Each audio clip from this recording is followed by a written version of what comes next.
Hello दोस्तों, welcome to my YouTube channel रोजगार भी DK95। दोस्तों, मैं आप लोगों के लिए लेकर आया हूं CDP प्रीवियस एग्ज़ाम क्वेश्चंस।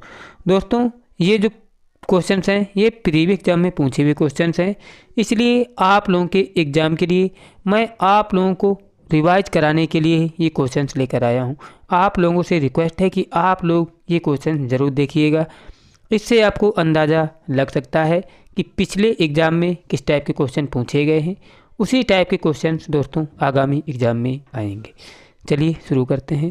जिसमें क्वेश्चन दिया है कि पियाजे के अनुसार निम्नलिखित में से कौन सी अवस्था है जिसमें बच्चा अमूर्त संकल्पनाओं के विषय में तार्किक चिंतन आरंभ करता है। तो कौन सी संकल्पना होती है जिसमें बच्चा अमूर्त संकल्पनाओं के विषय में तार्किक चिंतन आरंभ करता है? तो दोस्तों वो अवस्था होती है औपचारिक संक्रियात्मक अवस्था। इसमें बच्चा जो होता है अमूर्त चिंतन क्या करता है, आरंभ करता है।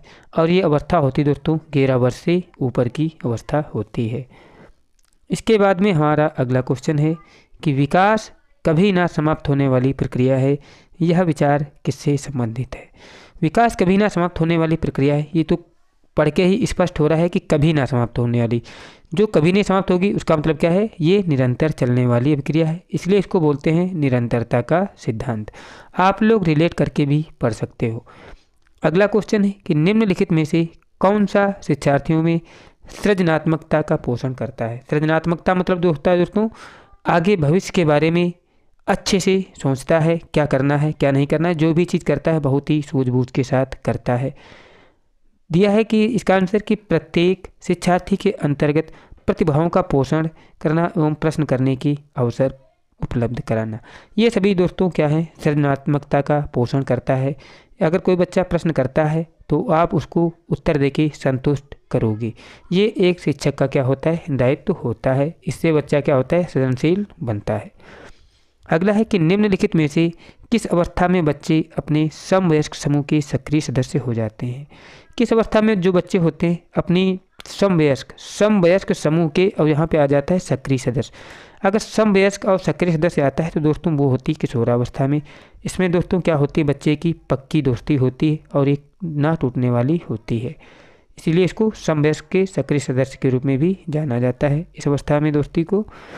अगला है निम्न में से कौन जीन पियाजे के अनुसार बौद्धिक विकास का निर्धारक तत्व नहीं है?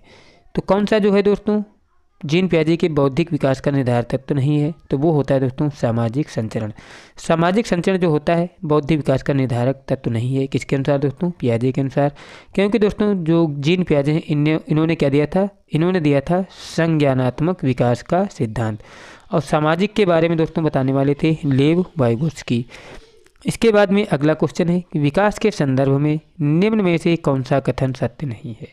तो विकास के संदर्भ में कौन सा कथन सत्य नहीं है? तो इसका राइट आंसर हो जाएगा कि विकास उकसाने या बढ़ावा देने से नहीं होता है।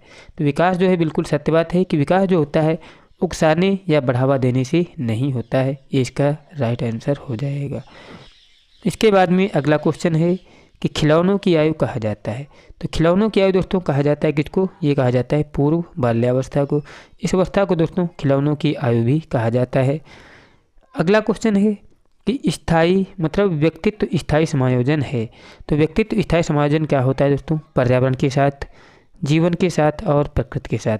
मतलब ये सभी जो हैं दोस्तों ये व्यक्तित्व के स्थायी समायोजन में आते हैं।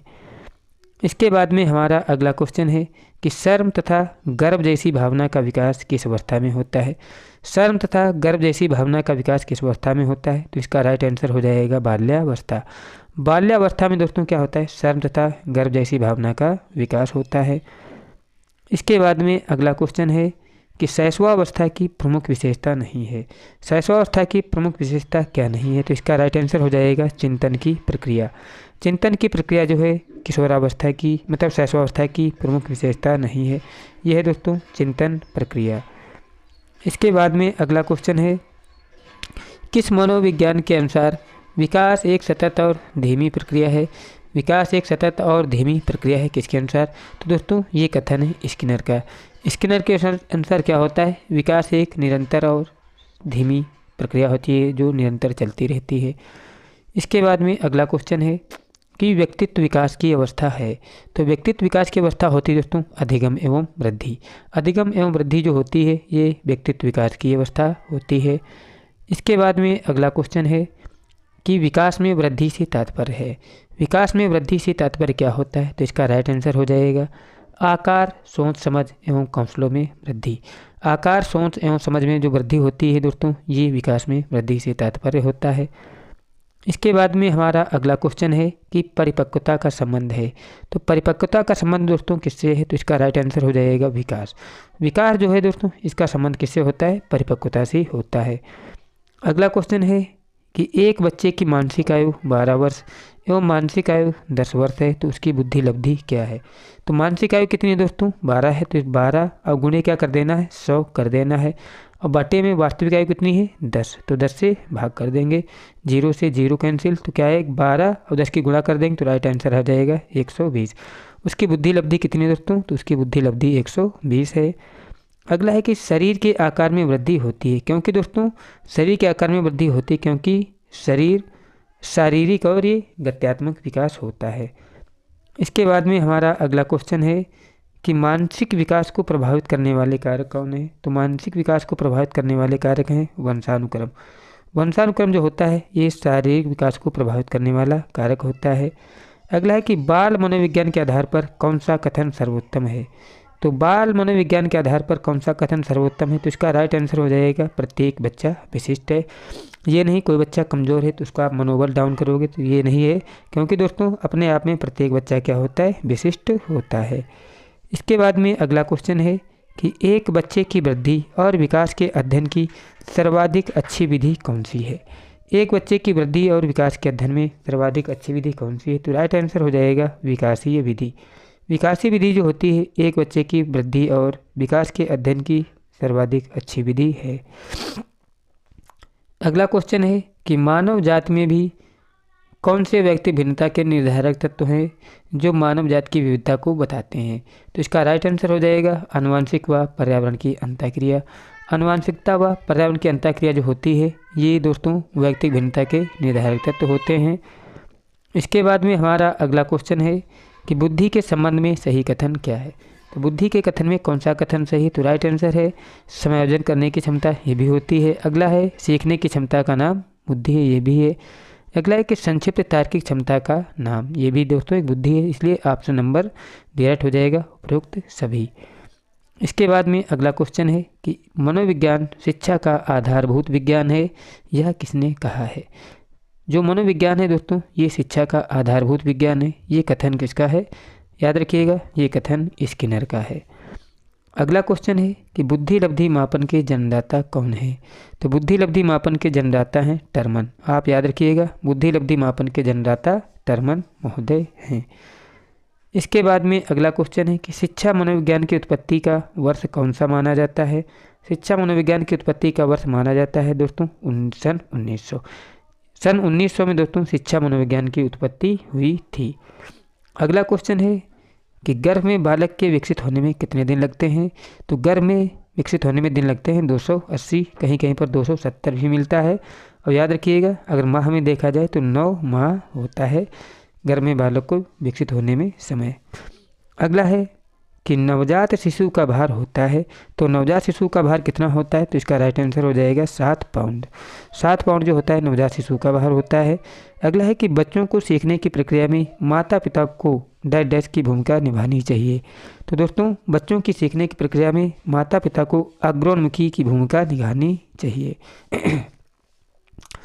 अगला क्वेश्चन है कि मानव विकास किन दोनों के योगदानों का परिणाम है?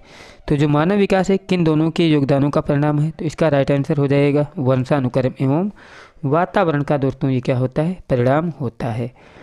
अगला क्वेश्चन है कि बच्चे दुनिया के बारे में अपनी समाज का सृजन करते हैं, इसका श्रेय किसको जाता है? तो ये श्रेय जाता है दोस्तों जीन पियाजे को। इसके बारे में क्या होता है? बच्चे अपने समाज का क्या करते हैं? सृजन करते हैं। अगला क्वेश्चन है कि अवधारणाओं का विकास मुख्य रूप से किसका हिस्सा है?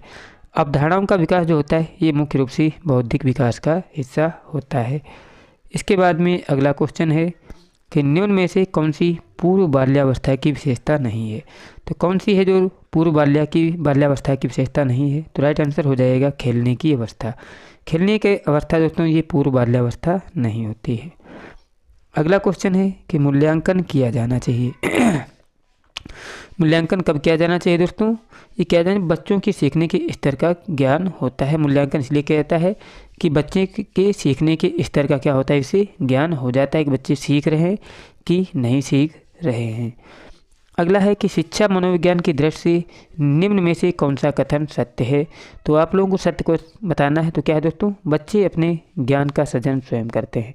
ये शिक्षा मनोविज्ञान के अनुसार सत्य है कि जो बच्चे होते हैं ये ज्ञान के निर्माता होते हैं और अपने ज्ञान का सृजन स्वयं करते हैं।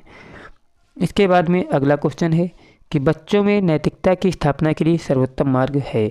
बच्चों में नैतिकता की स्थापना के लिए सर्वोत्तम मार्ग क्या होता है? तो राइट आंसर हो जाएगा शिक्षक का आदर्श रूप में व्यवहार करना। ये एक शिक्षक का क्या होता है? आदर्श रूप होता है। अगला क्वेश्चन है कि मानसिक रूप से स्वस्थ अध्यापक की विशेषता क्या होती है? मानसिक रूप से स्वस्थ अध्यापक की विशेषता होती है कि वह संवेदनशील रूप से संतुलित है। ये दोस्तों क्या होती है? मानसिक रूप से स्वस्थ अध्यापक की विशेषता होती है। इसके बाद में अगला क्वेश्चन है कि शिक्षक का अति महत्वपूर्ण उद्देश्य है। शिक्षक का अति महत्वपूर्ण उद्देश्य क्या होता है? तो राइट आंसर हो जाएगा बच्चे का सर्वांगीण विकास। ये शिक्षा का अति महत्वपूर्ण उद्देश्य होता है। इसके बाद में अगला क्वेश्चन है कि दीक्षा द्वारा पूछे गए एक प्रश्न का उत्तर शिक्षक तत्काल नहीं दे सकता। शिक्षक की प्रतिक्रिया क्या होनी चाहिए? तो दोस्तों ये होनी चाहिए कि शिक्षक द्वारा इस प्रश्न का सही उत्तर बाद में क्या करना चाहिए? समझकर देना चाहिए और सही उत्तर ही देना चाहिए। ये नहीं जल्दबाजी में आपने उसको गलत या उसको संतुष्ट करने के लिए कुछ भी बता दिया।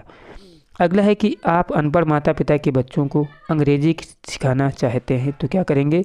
आप उसे मातृभाषा की सहायता से अंग्रेजी सिखाने का प्रयास करेंगे। मतलब बच्चे की मातृभाषा के अनुसार ही उसे आप दूसरी भाषा सिखाओगे। अगला है कि शिक्षक को ज्ञान होना चाहिए। तो शिक्षक को दोस्तों किसका ज्ञान होना चाहिए? तो राइट आंसर है अध्यापन विषय एवं बाल मनोविज्ञान का। मतलब यहाँ पे अध्यापक नहीं दोस्तों, अध्यापन होगा। अध्यापन विषय एवं बाल मनोविज्ञान का अगर शिक्षक को अच्छे से ज्ञान होगा तो वो क्या होगा? एक अच्छा अध्यापक होगा। अगला है कि गार्डनर ने 7 बुद्धि का अधिमान निर्धारित किया, इनमें से कौन सा नहीं है? तो गार्डनर ने दोस्तों 7 बुद्धि के अधिमान निर्धारित की, इनमें से कौन सा नहीं? तो इसका राइट आंसर हो जाएगा भावात्मक बुद्धि। भावात्मक बुद्धि है दोस्तों, ये क्या है? कोई भी बुद्धि का प्रकार नहीं है। किसके अनुसार? हावर्ड गार्डनर के अनुसार। अगला है कि सहयोगात्मक रणनीति की किस श्रेणी में महिलाएं निम्न में से संबंधित नहीं है? तो उत्तर है दोस्तों प्रतिरोध। इस श्रेणी में दोस्तों क्या है? महिलाएं संबंधित नहीं, बाद बाकी स्वीकार्यता, क्रांति और अनुकूलन में क्या होती हैं? संबंधित होती हैं। इसके बाद में अगला क्वेश्चन है कि विद्यालय क्षेत्र में रचनात्मक निर्धारकों को जानने के लिए इनमें से कौन सा उपागम नहीं है? तो दोस्तों रचनात्मक के लिए क्या होता है? बहुविकल्पी प्रश्न नहीं होता है। वार्तालाप कौशल, परियोजना कार्य और मौखिक प्रश्न होते हैं। क्योंकि दोस्तों बहुविकल्पी प्रश्न में उत्तर क्या होता है? फिक्स होता है। जैसे अगर पूछ दिया जाए कि भारत का राष्ट्रीय खेल क्या है, तो भारत का राष्ट्रीय खेल क्या है? अगर आपको पता है तो सही बता दोगे हॉकी है, अगर नहीं पता है तो आप नहीं बता सकते। इसमें कोई रचनात्मकता नहीं होती है। अगला है कि नैदानिक परीक्षा का मुख्य उद्देश्य क्या होता है? नैदानिक परीक्षा का मुख्य उद्देश्य होता है कि अकादमिक घटनाओं के कारणों का पता लगाना। अकादमिक घटनाओं का पता लगाना दोस्तों किसके अंतर्गत आता है? ये आता है नैदानिक परीक्षाओं के अंतर्गत। इसके बाद अगला क्वेश्चन है कि पृथक पृथक समजातीय समूहों के व्यक्तियों के प्रति बच्चों की अभिवृत्ति साधारणतः आधारित होती है। पृथक पृथक समजातीय समूहों के व्यक्तियों के प्रति बच्चों की अभिवृत्ति साधारणतः आधारित होती है। तो दोस्तों ये आधारित होती है उनकी अभिभावकों की अभिवृत्ति पर। ये उनकी अभिभावकों की अभिवृत्ति पर निर्भर करती है, पृथक पृथक समजातीय समूहों की अभिवृत्ति। इसके बाद में अगला क्वेश्चन है कि विद्यार्थियों के अच्छे मानसिक स्वास्थ्य को बनाए रखने के लिए निम्न में से कौन सा तरीका महत्वपूर्ण है? विद्यार्थियों के अच्छे मानसिक स्वास्थ्य को बनाए रखने के लिए कौन सा तरीका अधिक महत्वपूर्ण है? तो इसका राइट आंसर हो जाएगा अध्यापक की भूमिका एवं विद्यालयी वातावरण। ये दो होता है, अध्यापक की भूमिका का महत्वपूर्ण विद्यालय कारक होता है। इसके बाद अगला क्वेश्चन है कि जिस प्रक्रिया में व्यक्ति दूसरों के परिवार को देखकर सीखता है, न कि प्रत्यक्ष अनुभवों से, उसको कहा जाता है सामाजिक अधिगम। इस प्रक्रिया के अनुसार दोस्तों व्यक्ति दूसरे के परिवार को देखता है, न कि प्रत्यक्ष अनुभवों से कहा जाता है, इसको कहा जाता है सामाजिक अनुभव। मतलब सामाजिक अधिगम दोस्तों महत्वपूर्ण कड़ी होती है। इसके माध्यम से बच्चा समाज से बहुत कुछ सीखता है। अगला है कि कौन सा सिद्धांत व्यक्त करता है कि मानव मस्तिष्क एक बर्फ की बड़ी चट्टान के समान, ना जो कि अधिकांशतः छिपी रहती है, बल्कि उसमें चेतन के 3 स्तर होते हैं। आप लोगों को पता होना चाहिए जो बर्फ़ की चट्टान होती है ये दोस्तों जल में बाहर रहती है और बाहर कुछ ही दिखाई पड़ती है। इसीलिए देखा होगा कि ज़्यादातर दुर्घटनाएं होती हैं। इससे क्या होता है, बर्फ़ की चट्टान का गहराई का अनुमान नहीं लगा सकता है, क्योंकि ये अंदर ज़्यादा होती है, बाहर कम होती है। अगला है कि छोटे शिक्षार्थियों में निम्नलिखित में से कौन सा लक्षण पठन कठिनाई का नहीं है। तो दोस्तों छोटे शिक्षार्थियों में कौन सा लक्षण है जो पठन कठिनाई का नहीं है। तो उत्तर पठन गति और प्रवाह में कठिनाई। पठन गति और प्रवाह में कठिनाई ये दोस्तों छोटे शिक्षार्थियों में पठन का लक्षण नहीं है। अगला क्वेश्चन है कि भारतीय समाज को बहुभाषिक विशेषता को देखा जाना चाहिए। भारतीय समाज की बहुभाषिक विशेषता को देखा जाना चाहिए किसमें दोस्तों। तो इसका राइट आंसर है विद्यालयी जीवन को समृद्ध बनाने के संसाधन के रूप में। इसका राइट आंसर क्या है दोस्तों, भारतीय समाज की बहुभाषिक विशेषता को क्या है कि विद्यालयी जीवन को समृद्ध बनाने के संसाधनों के रूप में देखा जाना चाहिए। और हमारा लास्ट क्वेश्चन है, अगर आपको ये क्वेश्चन अच्छे लगे हों वीडियो को ज़रूर लाइक करें, चैनल को सब्सक्राइब नहीं किया है तो सब्सक्राइब भी कर दें। अगला है कि सतत एवं व्यापक मूल्यांकन में व्यापक मूल्यांकन शब्दावली का तात्पर्य क्या है। दोस्तों इसका तात्पर्य होता है शैक्षिक एवं सह शैक्षिक क्षेत्र का मूल्यांकन। शैक्षिक एवं सह शैक्षिक क्षेत्र का मूल्यांकन दोस्तों किसके अंतर्गत आता है, तो ये आता है सतत एवं व्यापक मूल्यांकन के अंतर्गत। दोस्तों अगर वीडियो अच्छा लगा हो तो चैनल को ज़रूर से सब्सक्राइब करें, वीडियो अच्छा लगा हो तो लाइक भी करें और अपने दोस्तों के पास शेयर करना ना भूलें। मिलते हैं एक नए वीडियो के साथ। जय हिंद, जय भारत।